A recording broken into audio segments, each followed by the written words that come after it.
Bawal. Meron po silang anak. Naghiwalay ngayon. From the Santo.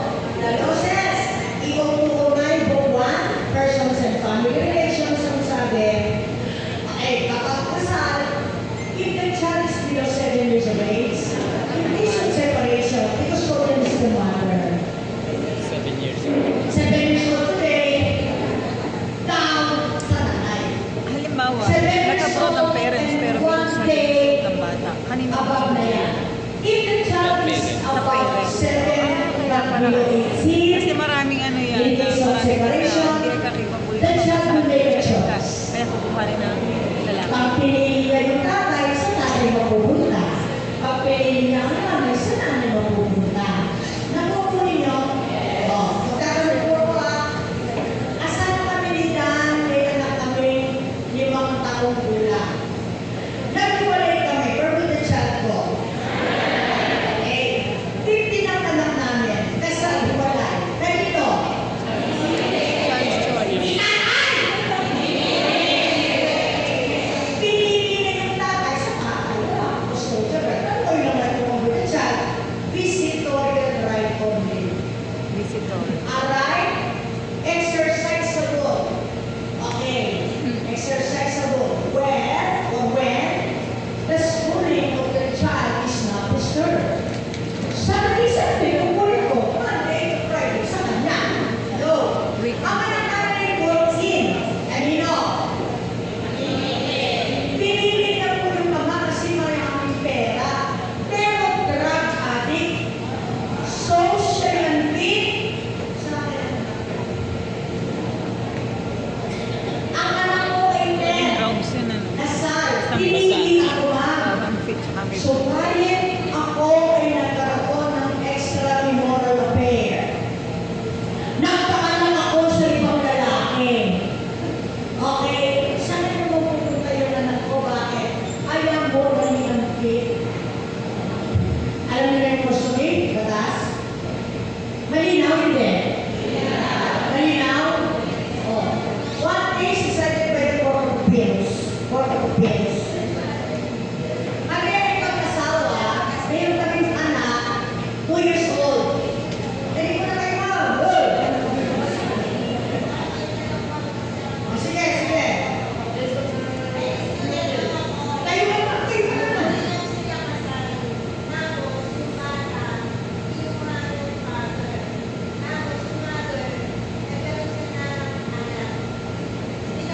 Nagkaroon kasi mga ate, hindi sila kasala. Oh, kayo. Ang nanay! Kahit sa pupa, ang naging boyfriend ng nanay. Ay, hindi kasal yan. Equally, alaga ako. Hindi ako dokal. Wala!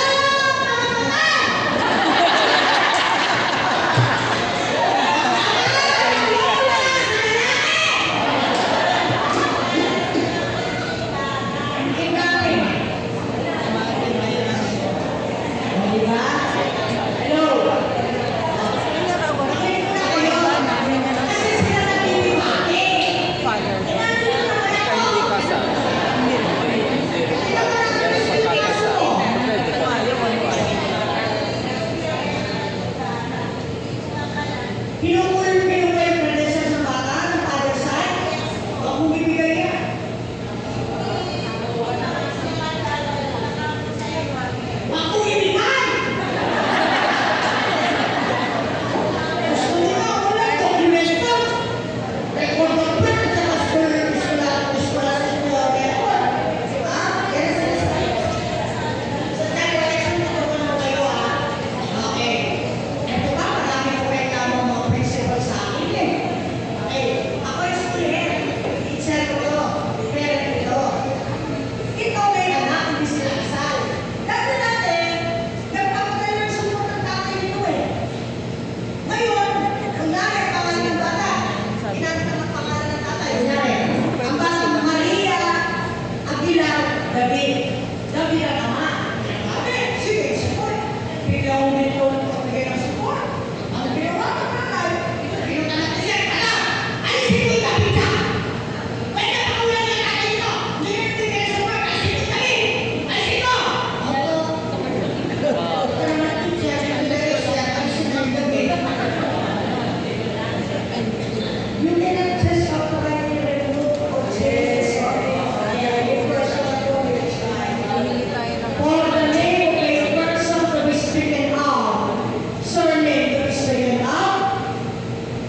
nyo na nga ako pag-usapan ang kaso sa eskwela. Tignan mo sila mga.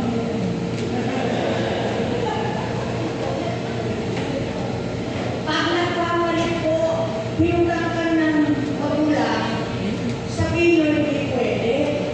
Hindi, wala. Kasi hindi kayo yung sentral ng magulang eh. Kala nila, Yung ano siya, parang anak niya, tapos na, tapos ng ano, di siyempre, gagawin ko yung valid birth certificate, graduate ng engineering bata, tanong birth certificate, gusto mo ang passport natin.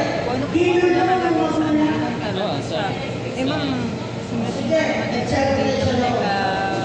inaano yung anak ko Okay, eh, pagkasal ko kayo, kahit na po ako hanggang alakan okay, ko hiwalay kayo, pinagsalan na kayo, pinagsalan.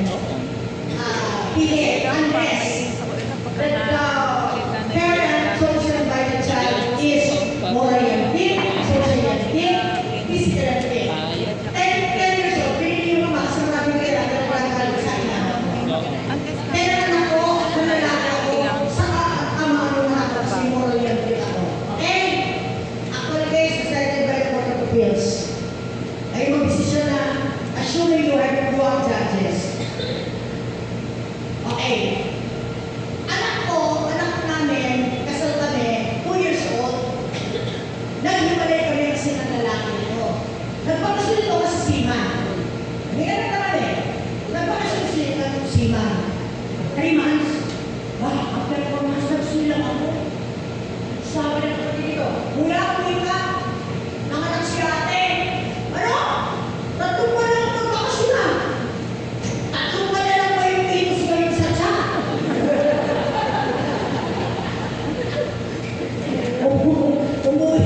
Umuwi si Kuya. Okay, nagpala ng permission for adultery. Pending the case. Okay? Pending the case. Nagpapag-versus pa sa foundation of Augustine. Alam po ninyo, ang sabi po ng family court of Cebu City, the mother is morally fit.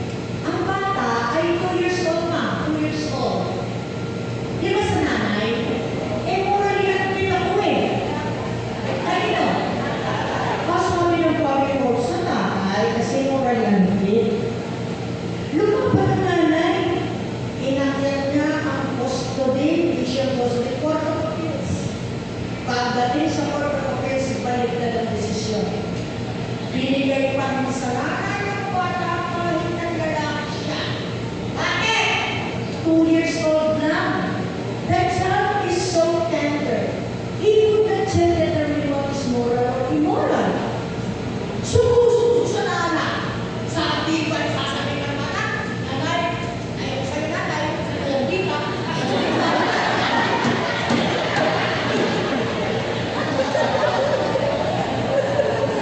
Alam po ninyo, binigay ng custody ng nanay. Ang ginamit na term ng Court of Appeals, provisional custodial right. So sa nanay, di po kayo mabatawin yung katalino. We did not wait for the child to turn 7. 4 years old na tuloy na. Yung ako nga, 4 years old, mas magaling sa Facebook sa akin. No na. Remove this. Ha? Ginagawa na tayo daw hindi mabagal. 4 years old.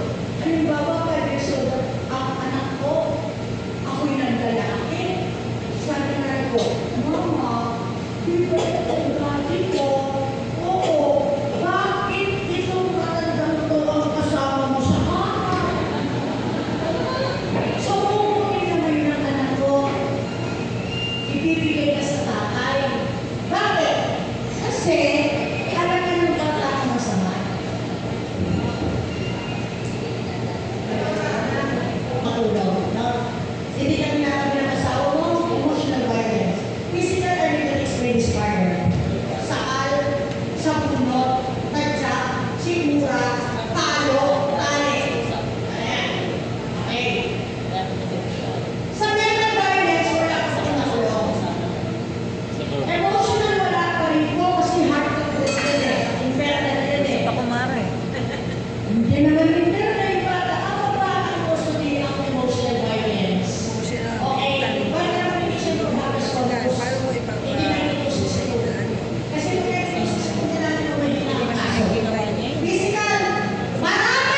Kunyari ako ay may double pneumonia.